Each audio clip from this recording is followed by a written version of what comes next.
Doug Karsh for AmgoBlue.com here with Michigan basketball coach John Beilein, and coach taking on Ohio State, obviously a challenge. But let's start with the Kansas game. What can you pull out of that game so close against such a highly regarded team? You know, what's really important, Doug, is that our kids learn that if they just compete, even though Kansas was a bit bigger and much more experienced than us, we competed so hard that it became an equalizer. And the same thing with Ohio State. Ohio State's got, you know, mostly everybody but one player returning from a great team last year, and we just got to compete. So they know that you can hang in every game if you just will it somewhat, make a few more shots. Who knows what could have happened? But I think that's what was the biggest thing. Obviously, close against Syracuse, a top 10 team. Yeah. Close against Kansas. Can you tell the kids feel like they're close to getting that breakthrough win? Yeah, we don't have trouble motivating them in practice right now. It's not like they're saying to themselves, "We can't do this." They know that they're close enough now to get over the hump of playing beyond your years, of playing really smart basketball and making shots when you're either guarded or you're open. Those are those little things that we got to continue to improve their psyche so they believe in themselves.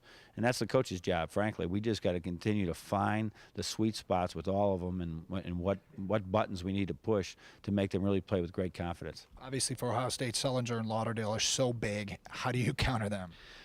Oh man, we have to play great team defense. Try and get them where they're not catching the ball, you know, so close to the basket that they're almost impossible to defend.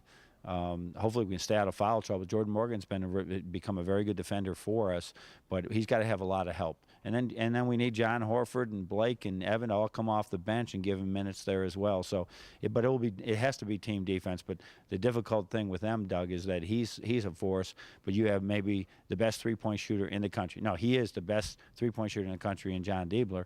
And then you have Lighting and Buford, who would be the top three-point shooters on our team. So they're really explosive. They got a lot of ways to beat you.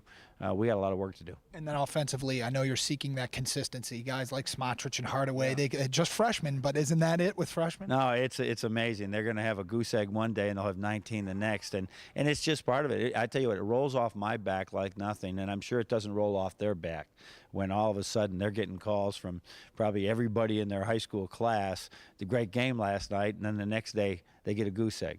It's just part of the process that they have to go through as we play different teams. So I love coaching them every day, Doug. They're fantastic young men, and I just can't wait till they're fully developed. It'll be a good product. Best of luck. Thanks, Doug.